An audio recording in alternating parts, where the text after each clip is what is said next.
In my case, the felt experience came first, and my mind had to catch up with that experience. He came into it the other way round. He came to this conclusion rationally, and since then, his experience has been catching up with it.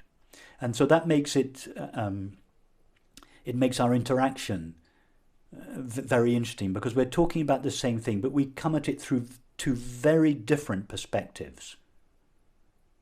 One through introspection, and the other through rational analysis and empirical evidence. I don't mean to imply that Bernardo has not introspected. He very obviously has. But I think, and I think he would, I hope I've characterized his process accurately. And if I haven't, then I apologize to Bernardo. What role does psychedelics play in spiritual understanding or getting to this connected state of infinite consciousness? Is it warned against? Is it false? Is it a great aid? Is it not to be believed? You can speak personally too if you But like, if you're I was open just to going to that. say that I can't really speak personally because I've had no personal experience of psychedelic drugs. When as I said at the beginning of our conversation, in my mid-teens, age 16, I started becoming very interested in these matters, and I joined this school in London. It was a classical school of Advaita Vedanta, non-dual philosophy. And the one thing we were asked not to do, this was when I started to meditate, the one thing we were asked not to do was to take drugs. And I was an extremely passionate, keen, devoted student, and I just did what I was told. Partly, having said that, it was not really my character anyway, so I'm not sure I would have gone very far down that route. I probably would have gone a little bit further than I did, but I probably wouldn't have gone far down it. So I don't feel qualified to speak. I can't speak from experience. Can it be an aid? Well, it can certainly be an aid to making it absolutely clear how limited our finite minds are, how much more there is to our own individual mind than that narrow segment of it that is available to us in the waking state. Well, obviously, our dreams make it clear to us that there is very much more to our finite mind than is available to us in the waking state. But psychedelic experience, from descriptions I've heard and read and heard from friends, expands our sense of the content of our own individual mind. So from that point of view, it's obviously it's mind expanding. Can psychedelic experience tell us anything about the nature of consciousness? I would suggest not. In fact, I would go further and to suggest that no objective experience, however extraordinary it may be, tells us anything about the nature of consciousness. It tells us about its activity, but not its nature. If we want to know about the nature of consciousness, there's only really one way to do it, and that is to go to the experience of consciousness, to go to the experience of being aware. Just as if I were to ask you now, tell me about the nature of the sensations at the soles of your feet, you would direct your attention to the soles of your feet. If I told you to tell me about your kitchen cooker, you'd direct your attention towards the kitchen cooker. If you want to know about the nature of consciousness, you have to give your attention to consciousness. So to go via psychedelic experience is at best a very long way round. Why not go there directly? Because everybody has the experience of being aware. It is within everybody, not just those of us that are philosophically minded or spiritually minded. It is within the possibilities of all 7.8 billion of us to go directly to the experience of being aware and recognize for ourselves its nature. Does something special happen when you're truly just aware of your own awareness? The reason I'm asking this is that if imagine this is an analogy, so but imagine this is your awareness, and and sorry, this is your awareness, It can look at the kitchen, but it can also look at the garbage can, and it can look at the washroom and your shoes or your feeling in your gut. Okay. Then I say, be aware of your awareness. So I'm looking at my awareness here. Like for whatever reason in this foolish analogy, there are two awarenesses. I imagine that it would only grow stronger and stronger because as you're aware of your awareness, you become aware that you're aware of your awareness, which then leads you to become aware that you're aware of the aware of the aware of the awareness, and onward to infinity. No, it's not an infinite regress, Kurt, because uh, uh, awareness is aware of itself. Its nature is to be aware of itself for the same reason that the sun illuminates itself, but by nature. It doesn't have to do something special. It doesn't have to turn round and reflect its own light off the moon in order to illuminate itself. It illuminates itself by itself. Its nature is illumination. So awareness is the same. It is like the sun. It knows itself simply by being itself. In other words, awareness is simply self-aware by nature. It is only when awareness localizes or contracts or seems to localize and contract into a finite mind that it seems to overlook the nature of itself, and there, as a result, has to take the journey back to itself and become aware of itself again as it is. Now, let me give you an analogy, which you've probably come across, but it's a very good analogy for this question. It's an analogy that I use a lot. And it's the analogy of an actor called John Smith, who plays the part of King Lear. Are you familiar with this? And you've heard, okay. Well, let me just very briefly elaborate. Well, do it through for the audience. Let me do it for your audience. So, in this analogy, John Smith represents consciousness. King Lear represents the finite mind. Now, John Smith is he lives alone at home in his apartment, and he has a peaceful, happy life. He's content in his life. He goes to his theatre. He adopts the character of King Lear. He not only puts on King Lear's clothes, but he adopts King Lear's thoughts and feelings.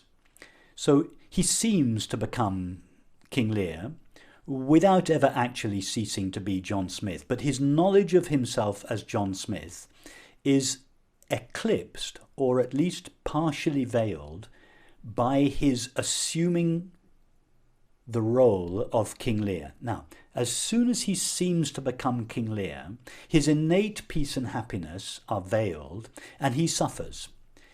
He's squabbling with his 3 daughters. He has trouble in the Kingdom of England. He's at war with France. He's miserable. So, at the end of the performance, King Lear goes backstage. His friend comes to meet him to congratulate him on his performance, but is surprised to find him miserable. He asks him why he's miserable, and King Lear says, "I'm miserable on account of the war with the French, my relationship with my daughters," and so on. And his friend says, "No, don't be silly. You're not miserable for any of those reasons. You're miserable because you've forgotten who you truly are. Who are you?" And then King Lear begins to describe who he is. He said, I'm the father of 3 daughters. I'm the king of England. I'm at war with France." And his friend says, "No, don't be silly. These are not who you are. These are just temporary roles that you play. Who are you before you assumed any of these roles?" And then King Lear starts describing his thoughts, his relationships, his activities, his memories, and his feelings. "No," his friend says, but these are likewise are not essential to you. They are added to you. Go deeper into yourself. Who are you really? And he's teaching King Lear self-inquiry. He's teaching him how to meditate. His friend is encouraging him to discard everything that is non-essential to him. And at some point, there is this recognition, I am John Smith. At that moment, his suffering comes to an end. Now, it's not King Lear that has the recognition, I am John Smith. It is John Smith that has the recognition, I am John Smith. Now, to answer your question was, does something extraordinary happen when we recognize our true nature? Well, the recognition of our true nature is the most ordinary, intimate, familiar experience there is. It is not something extraordinary. On the contrary, it is the most intimate and familiar experience there is, albeit veiled most of the time by the content of experience. So what happens from King Lear's perspective, what happens on this recognition? He's relieved of his suffering.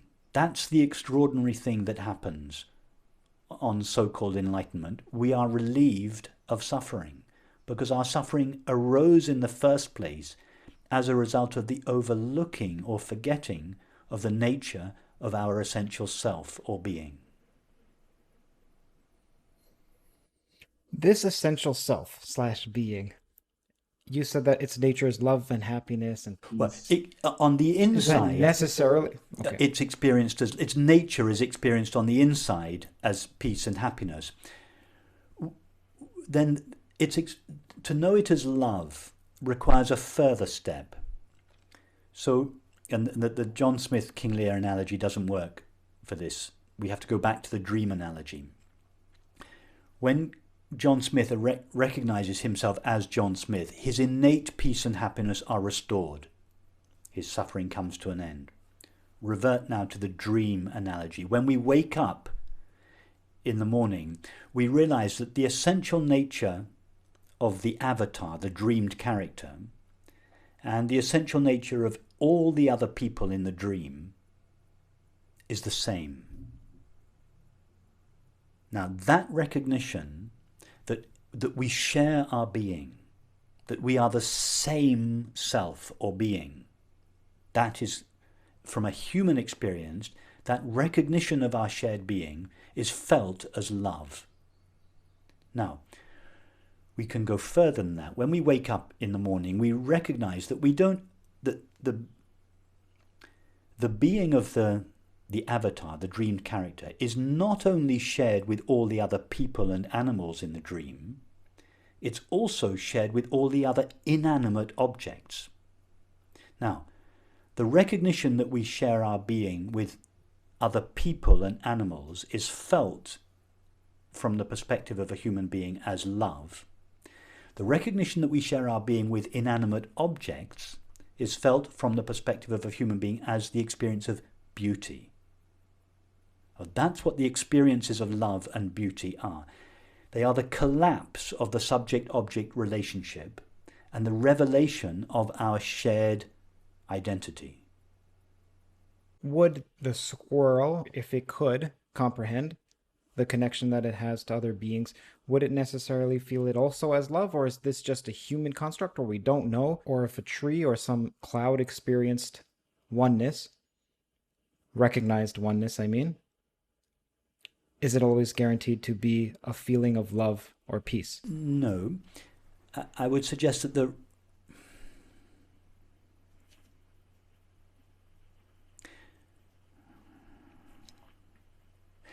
the way in which we experience the reality that we experience is always the same reality, but what we call it depends upon the pathway we take towards it. If we take the pathway of thinking, if we access reality through the pathway of thinking, we refer to it as truth or understanding. If we take the pathway of feeling or devotion, we refer to the same reality as love or happiness. And if we approach the same reality through the path of perception, as does an artist, we refer to that reality as beauty. In other words, truth, love, and beauty are three different names for the same reality, depending on the path we take to that reality. Now, a different kind of mind may have different channels by which or through which it would approach the same reality, in which case it would describe that reality in terms that were consistent with that pathway. And we have to be open to the possibility that there may be other kinds of minds, and therefore there would be other ways to conceptualize this reality. But the actual experience itself would always be the same experience. And that is why when we experience love, we invariably experience truth and happiness with it. When we experience beauty, we invariably experience understanding and love with it, because really they are the same experience. But it's just that the truth, love, or beauty aspect predominates depending on which channel we have approached reality through. Are there ever any untruths in non-dualism? The reason I ask this is it sounds dualistic to say that there exists truth and falsity, but at the same time it sounds like what you're saying is there's some worldviews that are correct and from others the that aren't. perspective of non-duality, there is not really truth and falsity. There is just truth, just reality, and the veiling of reality. From the point of view of non-duality, there is not happiness and suffering. From a conventional point of view, happiness and suffering are two equal and opposite emotions that fluctuate one with the other. That's the conventional point of view. From the non-dual perspective, there is not happiness and suffering. There is happiness and the veiling of happiness, but always only happiness. There is truth or the veiling of truth, which from the limited perspective of a human mind appears as falsity. But there's no real suffering, there's no real ignorance, there's no real evil. When you say real, for example, there's no real suffering. What do you mean? That suffering doesn't have a stand-alone existence. Suffering is the veiling of happiness. So it's experienced as suffering, it feels like suffering, but if we were to touch the stuff that suffering is made of, if you go deep enough into the experience of suffering, you don't find an essential suffering. What you find is happiness. Suffering was just the veiling of that happiness. Okay, I think that's a great time to give an exercise because I can't comprehend that theoretically nor experientially. So please, perhaps you can help me with one of those routes. How is it that if one was to investigate their suffering to the utmost degree, they'd find happiness at the end of it? And also, when you say happiness is veiled, well, from what I'm understanding, there's only consciousness that exists, and consciousness is nature, is happiness, love, joy, truth, beauty. So is happiness veiling itself? So that happiness plus happiness equals suffering? Yes. Do you like John Smith or the dream analogy best? I had an issue with John Smith. Okay, let's use the dream analogy. Okay. So when you fall asleep at night, you've just had a lovely meal with a friend. You're feeling peaceful and happy. You go to sleep at night, but you dream you're being chased by a tiger. You have a nightmare. You're terrified in your dream. So the innate happiness of your mind, albeit in this case your finite mind, was veiled by its own activity. The nightmare was not imposed on you from outside. You were happy when you fell asleep, but your own mind veiled its own state of happiness and assumed the form of a nightmare.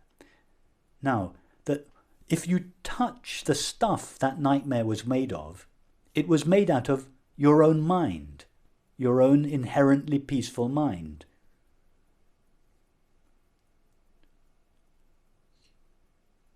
So yes, consciousness, it veils itself with its own activity. Just like, just to thoroughly mix my metaphors, in a movie, a two-dimensional screen appears as a three-dimensional landscape. The three-dimensional landscape is an illusion, but it's an appearance of its reality, the two-dimensional screen. So it is, if we could call the movie the activity of the screen, that the screen veils its two-dimensional nature with its activity, which makes it appear to be a three-dimensional landscape. In other words, the screen veils itself, with its own activity, which in reality is no real veiling. It's an illusion of veiling. That's why in the Vedantic tradition, they don't talk about ignorance, they talk about the illusion of ignorance. And that's going back to our conversation about suffering being unreal. We could say it is the illusion of suffering. Now, I have to be very careful saying this, because I do not mean to disrespect or disregard the very real experience of suffering that people have. All I'm suggesting is that if one goes deeply into the experience that we feel as suffering, we find happiness or peace at its source. Practically speaking, how does one go deeply in it? One brings the... No, normally when we suffer, we are... I'll give you an example. Sorry, I think That's it'll be right. much Yeah. clearer. It's a personal one. I find that when... See, I'm so torn, Rupert, between almost every single person that I interview and their theories and as to what's right, and I'm trying to make sense of this whole, but it doesn't feel... Many people make analogies with jigsaw puzzles and they see how the pieces fit together, but for me it's more like they're a gallimaufry. They're just jumbled in the air, twisting and turning, and I don't see how they fit. I get intimations every once in a while, but it's not like I can take a new piece and slot it in. However, I do have, like I mentioned, intimations or first reactions when it comes to people saying that you are God. If you were to investigate it, you're a God that has forgotten your God.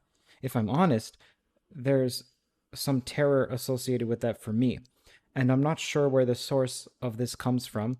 I I I think it may be that I'm afraid, one, that would make me arrogant, like, oh, I'm God and you don't realize you're God, but two, that it would drastically change me because I don't know what lies on that other side. Maybe I give up all my possessions and I love my wife. And I wonder how much is my love of my wife holding me back in that sense from a larger truth, because it should come God first and then your marriage. And you should, well, that's the story of Abraham, is even above your kids, God is first. And I'm afraid of, I'm af- I I had an experience about a year and a half ago or 2 years ago where I was convinced that what I was experiencing was true reality, and true reality was that I'm not even in control of my body. There's something else in control. In fact, I was on a computer typing and it said, haha, you thought you were in control, but I didn't type that. Something was talking to me through my fingers. That terrified me. And then I was alone. I was pacing around in this condo, and I was thinking, what if that other part of me, like God, if I'm driven by, I must accept the truth no matter what it is, which is what I used to be driven by. Now I think that sometimes the truth is so harsh. To say you'll accept all truths is, you should be a bit more humble. There are plenty of truths you won't accept, even if you should, because they're destabilizing and damaging, at least in the short run. I remember I was walking around here and thinking, I don't want to kill myself. Now, I'm not suicidal, but I meant I don't want this part of my brain to somehow convince me to kill myself. What do I do? And then I had to call an ambulance. I was so calm speaking to them. I remember speaking to a cop who had a gun, and I said, I just want you to know I don't want to die. I actually don't want to die. I'm not suicidal. I'm not depressed, but I have this feeling that what I'm living right now is this life over, and this will keep continuing to play, which resonated with some of the Vedic texts, and that even if I die now, this was the time for me to die. I had to call my wife. She just never had a more stressful day in her life than that, because she can't. Well, it's scary to hear that all of a sudden someone wants to kill themselves when there was no sign of this before, and I didn't want to, but I'm saying I didn't know if I would, so I had. And since then, I've been afraid of certain truths because I know how powerful they can be, and I don't. I don't want to become Abraham. I don't want to listen to God or whatever I think is God above all else if it tells me to do something that harms myself or harms my wife or gets me to renounce all that I love, which is my life right now, which means that I'm extremely attached to my life right now, which is maybe the source of the suffering. But I'm afraid what will happen? Yes. What will happen if I go on that other side? So now that's the example. How does one like myself push through that suffering to find happiness on the other side? Okay. C- can I offer an interpretation of what you've just suggested? This fear of death, fear of killing yourself.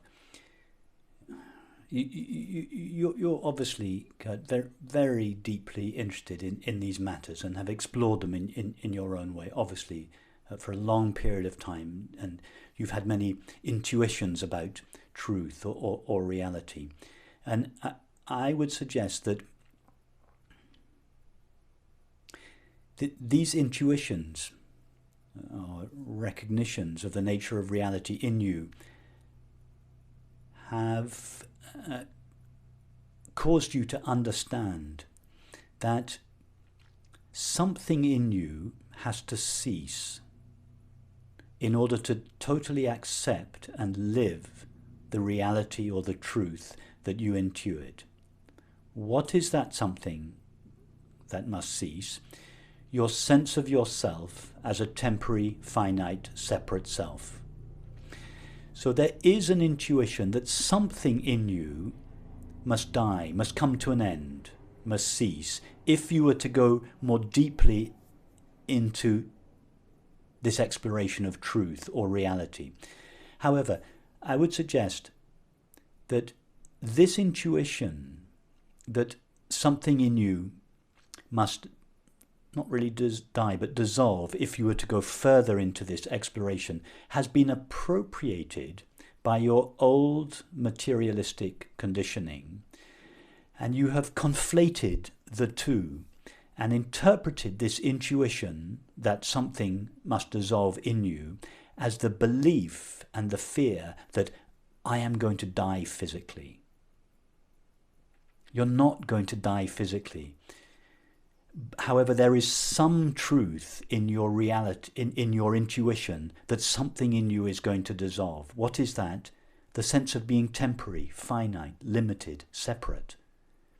It is that feeling, that the feeling of being temporary, finite, limited and separate, that veils your innate happiness on the inside and your experience of love on the outside. The belief and the accompanying feeling that you are temporary, finite, limited and separate. The further you go towards truth or reality, the more that belief and the associated feeling is going to dissolve. So it's true, if your identity is invested in your sense of yourself as a separate self, that feels, from the point of view of a separate self, like a kind of death, and people fear it. But all that's going to happen is that you're going to be divested of the limits that you previously assumed were essential to yourself. And as a result of this dissolution of those limits, your innate peace on the inside, and the experience of love, the experience of your shared being on the outside, will be magnified in your experience. So you won't lose your love of your wife. On the contrary, it will get stronger. In fact, your feeling of your shared being with everyone will get stronger. But you will lose your attachments.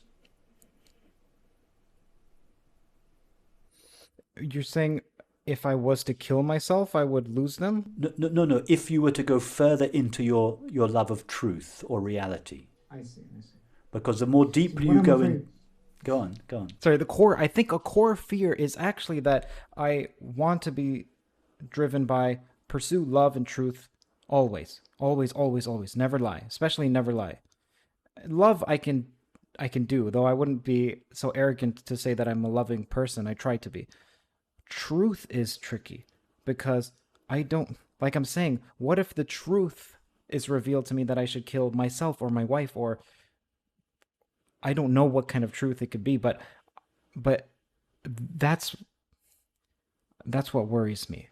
And if I understand what you're saying, it's Kurt, still listen to the truth.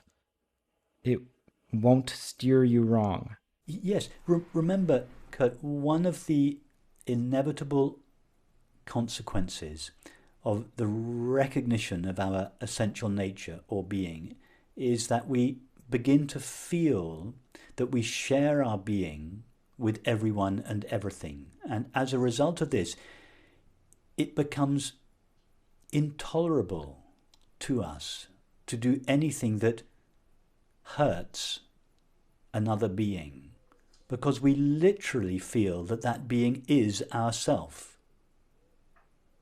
If you look at all those people who perpetrate cruelty or violence or injustice on another person, they have to consider that other person separate from themselves in order to enable them to behave towards them in that way.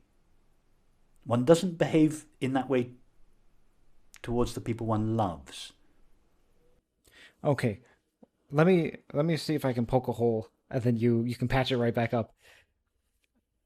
I think that plenty of what motivates people is self-hate. And if you see the connection that you have with others, I don't see that as necessarily engendering love, but you can just see that as a way of promulgating more hate and suffering.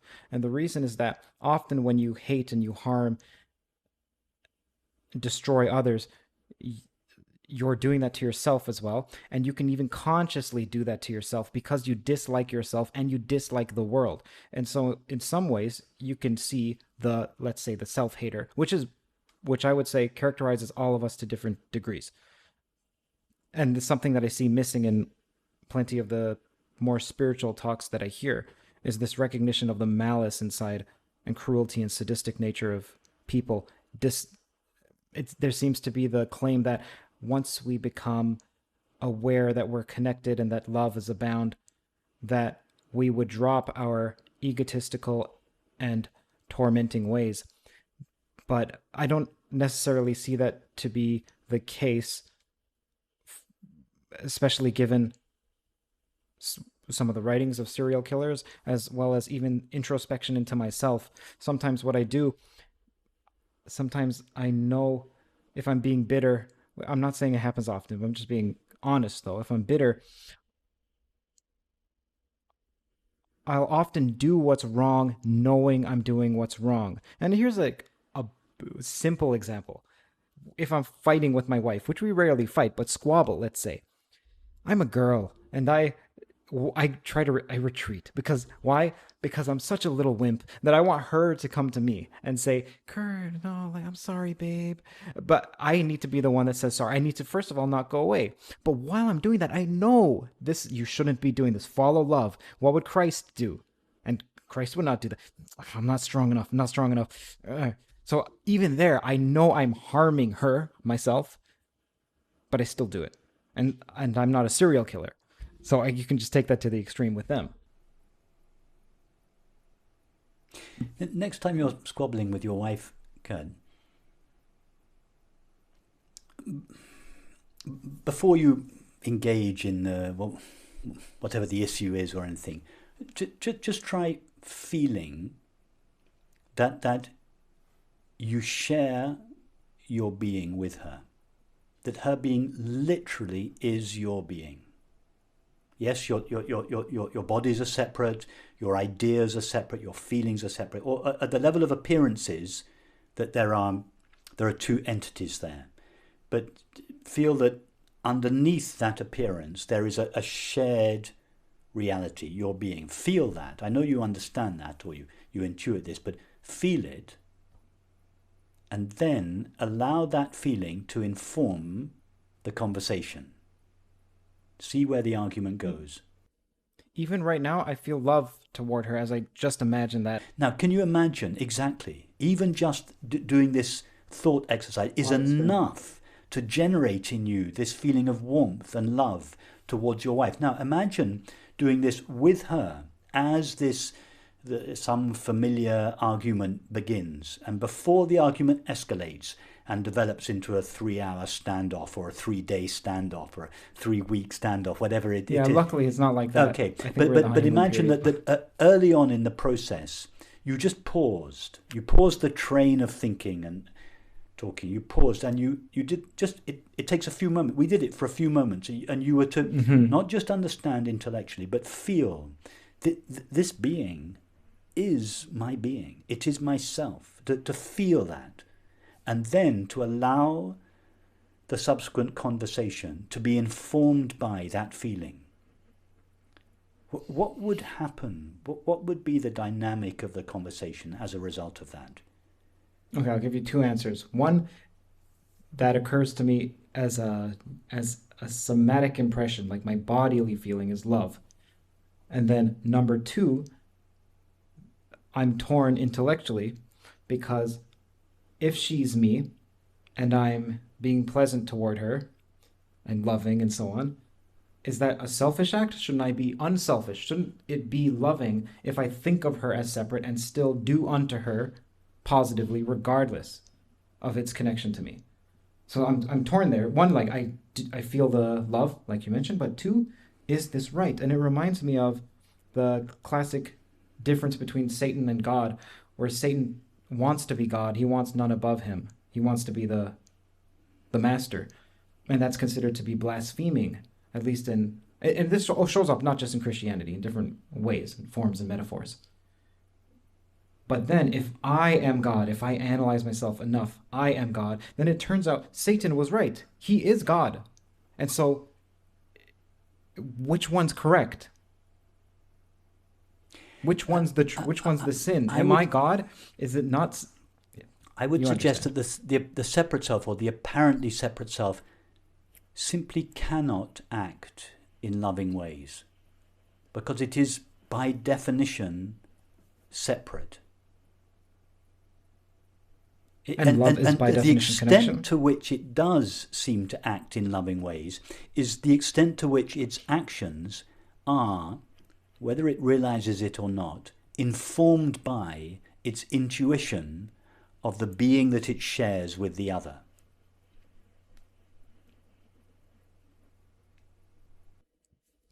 Rupert, I have a question about when you give speeches. Because something I've noticed that's striking to me is the pauses in your voice when you're on stage, even when we're talking now, but I'm pausing as well. And there's a different character to it. Is there a reason for it? Are you thinking? Are you experiencing pure consciousness?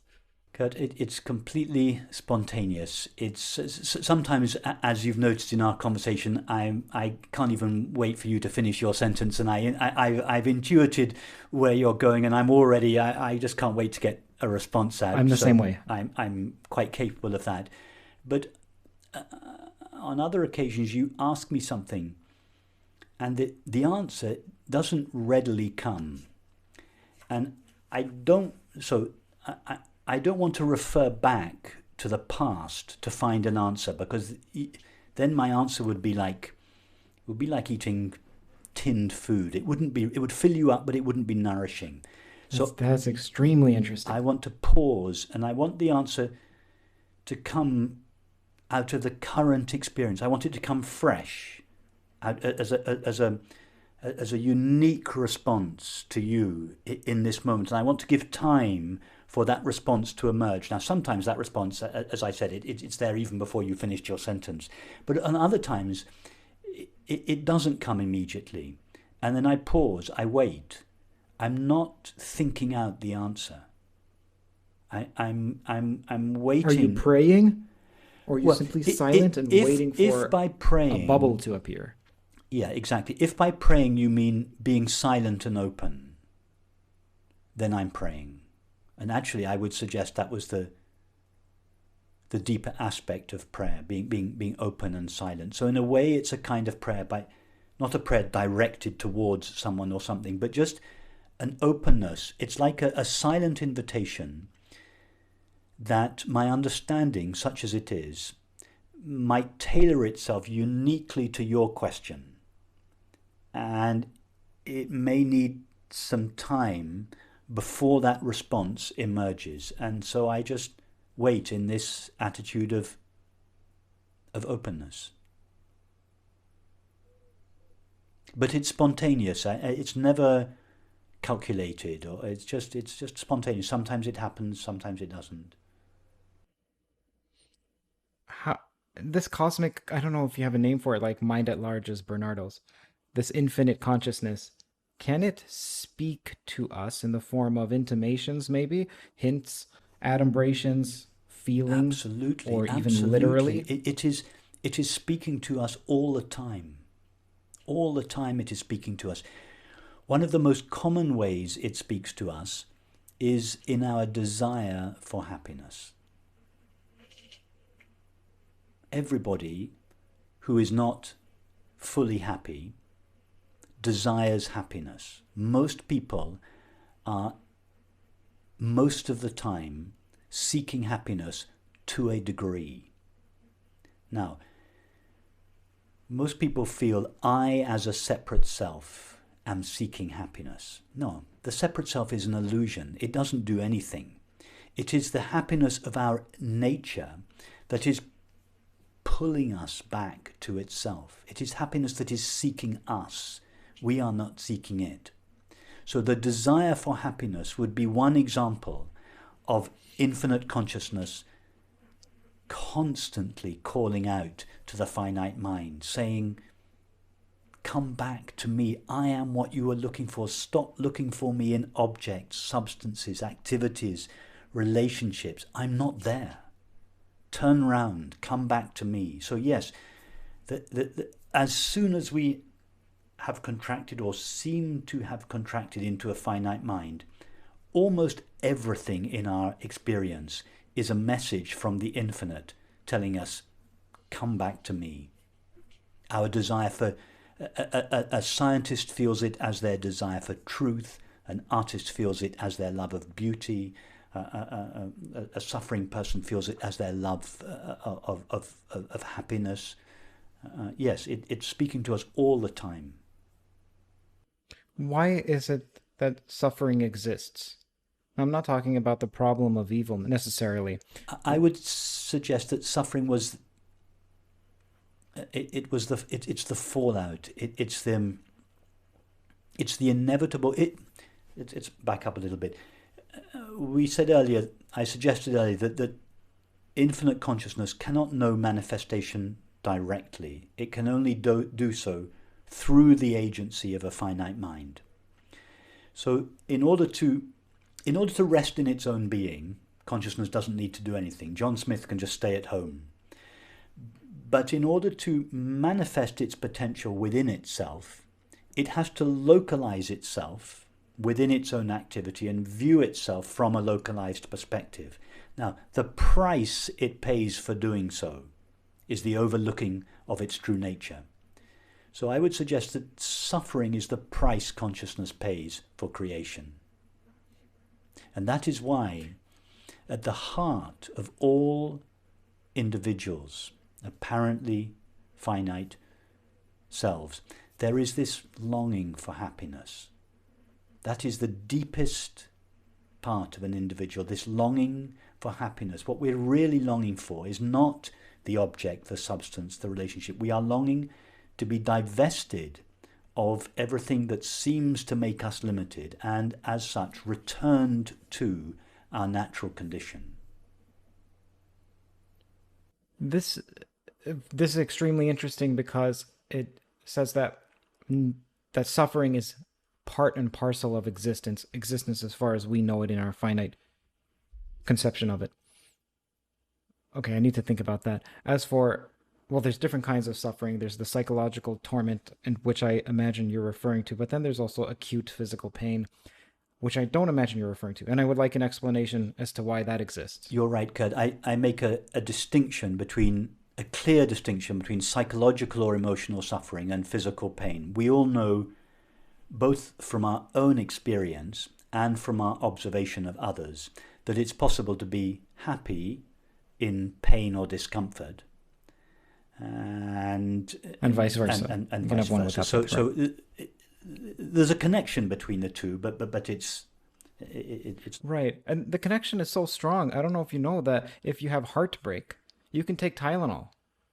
and it'll ease your heartbreak. Yes, well, this makes sense because there is a well, what I'm saying now is a concession to the belief that there are two entities, a mind and the body. I see. But this is a that's because there is a close connection between the mind and the body. Now, at a deeper level, we can't even say there's a close connection between the mind and the body because they're not two things to be connected in the first place. They are just two different views of the same reality. Uh-huh.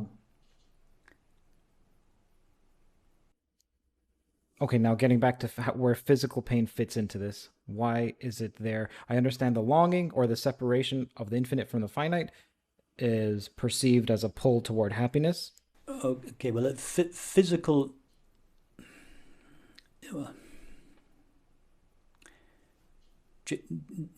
Just as I would suggest the experience of suffering is a call from the deepest aspect of ourself to the superficial, the more superficial aspect of ourself, the sense of being a separate self. It is a call that we have mistaken ourselves for a collection of thoughts, feelings, memories, images, sensations. It is a call to ourself to come back to ourself. So the experience of suffering is like a signal, an intelligent signal from the depths of our mind telling us, you have overlooked your true nature. You have lost yourself in the content of your experience. Come back, turn round, come back. So although suffering is painful, it is an intelligent signal of the mind telling us we have overlooked ourselves. We have forgotten who we truly are. Now, pain would be the corresponding experience at the level of the body. Yes, it's unpleasant, but it's supposed to be unpleasant. It is an intelligent signal from the body saying something needs attending to. Now, imagine if the experience of pain was pleasant. We would enjoy hunger and thirst. We would never be motivated to take our hand out of the fire. The human species would have come to an end millennia ago. No, pain is supposed to be painful. It's supposed to be because it's a signal, an intelligent signal from the body, letting us know that something needs doing for the purposes of preserving the body. Now, of course, that's crediting the body. That's looking at the body from the conventional perspective. It's crediting the body with an independent physical existence of its own. I would suggest that the body is just what the finite mind looks like from a localized perspective. So at a deeper level, that the experience of pain is to do with maintaining the integrity of the finite mind. It's innate. Its innate impulse to maintain its integrity as an apparently separate, localized consciousness. I understand that up to a certain level. Let's say you stub your toe. I stubbed my toe the other day. Hurt like, man, that was one of the worst pains I've ever felt. Weeks after I couldn't go for walks, and I love walks. Okay, so that was painful, and that was extremely painful. But then I can imagine that's just my toe. Imagine I hit three toes at once or on different, and imagine someone torturing someone else, which that to me is as far as it goes. And you can torture someone like mad. You can harm them like crazy. Why is that bound? Why is the bound not at the stubby toe? Because that to me is enough to run away from virtually any signal. Like, that is horrible. Move away from there. Okay, I understand that with this amount of pain of the stub toe. Let's call that an 8 out of 10 pain. But why is there 11 out of 10 or 20 out of 10 pain, such as someone getting skinned alive or the raping of your wife in front of you and your intestines being pulled out? And I know, but this has all been done. Whatever you can imagine, Rupert, in your darkly creative mind, that has been done by people to other people or to other animals.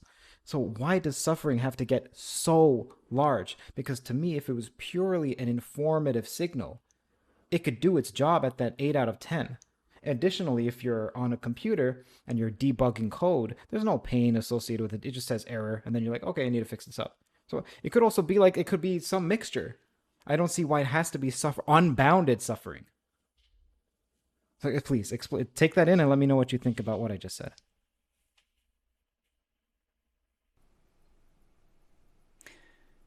Can I respond at the level of suffering rather than physical pain, at least to begin with? We could ask the same question: why are there degrees of suffering? Why is it not? Why is it not enough? Let me give you an experience from my own personal life. And so this happened, I must have been 20, 21, 22. So I was already very interested in these matters. I'd been meditating for several years, and I was exploring the non-dual philosophy in the Advaita tradition. But when I was 22, I was deeply in love with a girl. I just presumed in my naivety and innocence that we would get married and live happily ever after. That was certainly what I wanted to do. And we had been together for about 3 years or so. And she called me one night, and in a 2-minute conversation broke off the relationship. Hung up. That was it. That was the end of it. And that night, after the initial kind of wave of sorrow began to subside, I became aware of how profoundly I had invested my happiness in the content of my experience, in this case, in a relationship. And for the first time, as I say, I had been interested in these matters for some time, but this intensified my interest. For the first time, I asked myself, in what can one reliably invest one's desire for happiness? This was such a shock, such a wake-up call. Now, you would have thought that would be enough for me, because this was really intense, and it was very clear to me that I had invested my happiness in something which is by definition temporary and fleeting. It became clear to me how mad it is to seek lasting happiness in something that is as fragile and fleeting as a relationship. Why didn't my desire for happiness in objective experience end abruptly with that experience? Why did it take another 20 years for that impulse to finally wind down, when I had seen it so clearly that night? Rupert, it is madness to invest your May I happiness. ask how old you were when this happened? I was 21, possibly 20. So it took you almost no, 20 I was years 20. to get over that? I was 20. It didn't take me 20 years to get over it. It did take me a while to get over it. But no, it took me another 15 years for the impulse to seek happiness in objective experience to wind down, to come to an end. In spite of that clear recognition, it was 20. In spite of the clear recognition, age 20, that it is to seek happiness in objective experience is to set oneself up for disappointment and failure. I saw that clearly for the first time in my life, and yet that moment of clear seeing was not enough to put the habit to an end. Okay, in other words, you intellectually understood it, but your body No, didn't follow? it was more than intellectual. I understood it to the depths of my being, but I needed further bouts of suffering. I needed to invest my desire for happiness in objective experience again and again and again and again, and to experience the repeated failure and disappointment of that investment for this impulse to gradually wind down. So I'm trying to answer your question as to why isn't a single... Okay, it was a fairly intense experience, but on the spectrum of possible experiences, it gets a lot worse. So, let's say it was 5 on the spectrum. Sure, I can sure. think of far worse things. My toe was worse. No, I'm just Well, kidding. that was a physical thing, but I can think of far worse causes for psychological suffering than your loss of a girlfriend child, ditching let's you say. and losing a child. Yeah. I mean, what I experienced barely registers on the scale compared to what some people experience. But why wasn't that experience enough? Why was it necessary to not necessarily have more intense experience of suffering, but in my case, numerous such experiences before I finally got the message? So I'm just giving this as a model in relation to suffering, and then transpose it to physical sensations. It's, of course, you can't really account for torture in this model.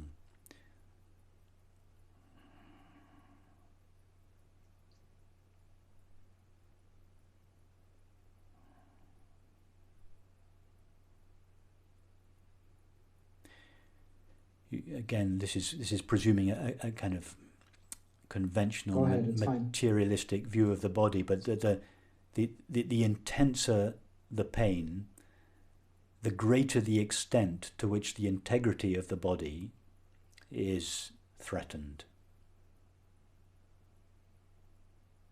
I don't even want to mention, some of the extreme forms of violence, and the intensity of pain is obviously unimaginable, but also the integrity of the body is profoundly threatened in those moments. The integrity of your body was not threatened by your stubbing your toe, and therefore the pain, I know it was bad, but compared to some of those other, yeah, it